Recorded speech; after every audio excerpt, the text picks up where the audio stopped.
Mbotengar Théophile Mogalbaï est un passionné des motos d'ancienne génération, mais pas les moindres, à savoir la Vespa. Il a une affection pour ce type d'engin pesant à vide 100 kg et fabriqué dans les années 1946. Une passion qui l'a conduit il y a 2 ans, soit en 2023, à acquérir cette moto qu'il chérit tant. Il est 9 h ce samedi lorsque Théophile, à bord de sa Vespa, arrive dans ce garage 6 au quartier d'Assasgo pour faire inspecter sa moto, histoire de faire quelques réglages.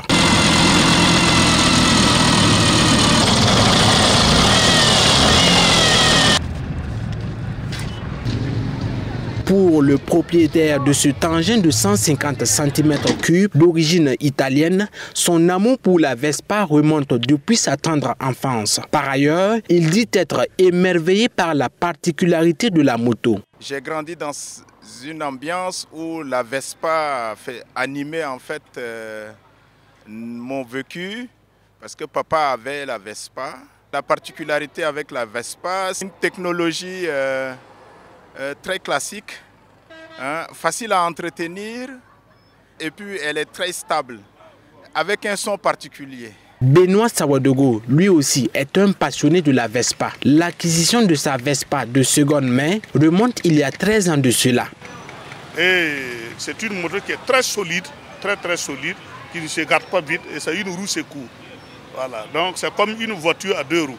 Même si quelqu'un me cogne, ça ne m'atteint pas directement.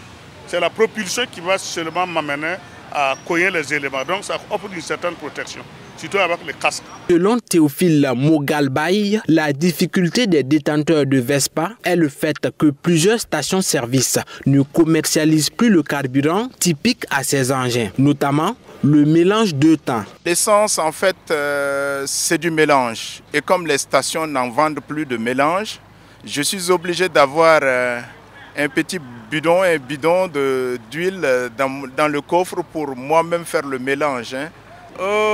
Je l'ai eu à 350 000, mais avec ce que j'ai investi, eh bien, je crois que c'est plus, ça vaudrait peut-être le double du prix. Hein.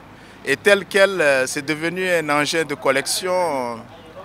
On m'a même proposé 800 000, j'ai décliné. Hein. Et la valeur qu'elle a aujourd'hui, c'est au-delà d'1 million. Outre ces difficultés, s'ajoute la rareté des réparateurs de ces engins. Salif Nikiema et Paulin Tossou sont tous deux des mécaniciens spécialisés dans la réparation de la Vespa.